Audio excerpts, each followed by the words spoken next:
Hello, I'm Severin Suzuki speaking for ECHO, the Environmental Children's Organization. We're a group of 12 and 13-year-olds trying to make a difference. Vanessa Seti, Morgan Geisler, Michelle Quigg, and me. We've raised all the money to come here ourselves, to come 5,000 miles to tell you adults you must change your ways. Coming up here today, I have no hidden agenda. I am fighting for my future. Losing my future is not like losing an election or a few points on the stock market. I am here to speak for all generations to come. I am here to speak on behalf of the starving children around the world whose cries go unheard. I am here to speak for the countless animals dying across this planet because they have nowhere left to go. I am afraid to go out in the sun now because of the holes in our ozone. I am afraid to breathe the air because I don't know what chemicals are in it.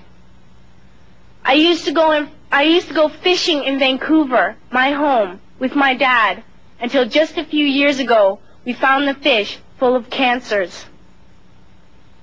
And now we hear of animals and plants going extinct every day, vanishing forever. In my life, I have dreamt of seeing the great herds of wild animals, jungles and rainforests full of birds and butterflies.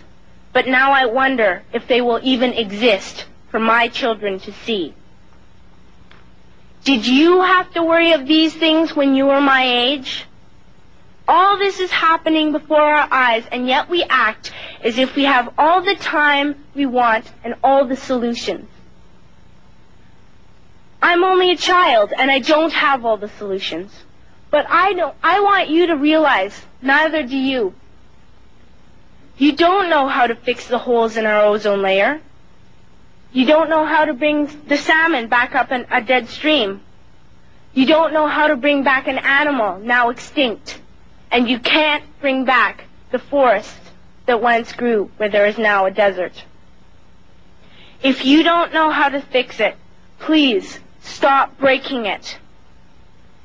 Here, you may be delegates of your government, business people, organizers, reporters, or politicians, but really, your mothers and fathers, sisters and brothers, aunts and uncles, and all of you are someone's child.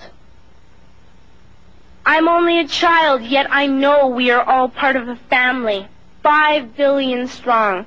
In fact, 30 million species strong. And borders and governments will never change that. I'm only a child, yet I know we are all in this together and should act as one single world towards one single goal. In my anger, I am not blind, and in my fear, I am not afraid of telling the world how I feel. In my country, we make so much waste. We buy and throw away, buy and throw away, buy and throw away, and yet northern countries will not share with the needy. Even when we have more than enough, we are afraid to share. We are afraid to let go of some of our wealth. In Canada, we live the privileged life, with plenty of food, water, and shelter.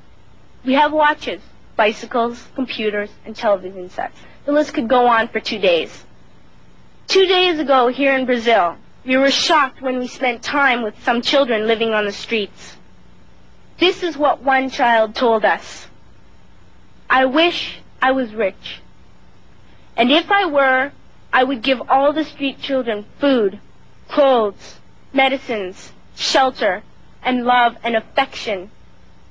If a child on the streets who has nothing is willing to share, why are we who have everything still so greedy?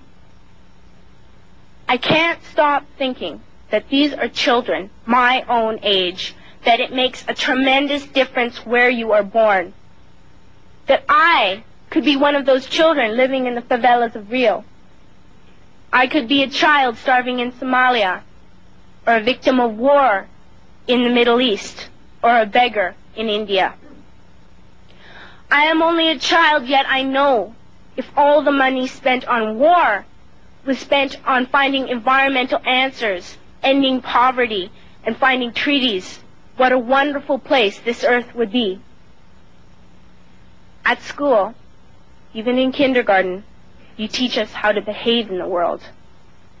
You teach us not to fight with others, to work things out, to respect others, to clean up our mess, not to hurt other creatures, to share, not be greedy. Then why do you go out and do the things you tell us not to do? Do not forget why you are attending these conferences, who you're doing this for. We are your own children. You are deciding what kind of a world we are growing up in. Parents should be able to comfort their children by saying, everything's going to be all right. It's not the end of the world, and we're doing the best we can. But I don't think you can say that to us anymore. Are we even on your list of priorities? My dad always says, you are what you do, not what you say. Well, what you do makes me cry at night. You grown-ups say you love us, but I challenge you, please, make your actions reflect your words. Thank you.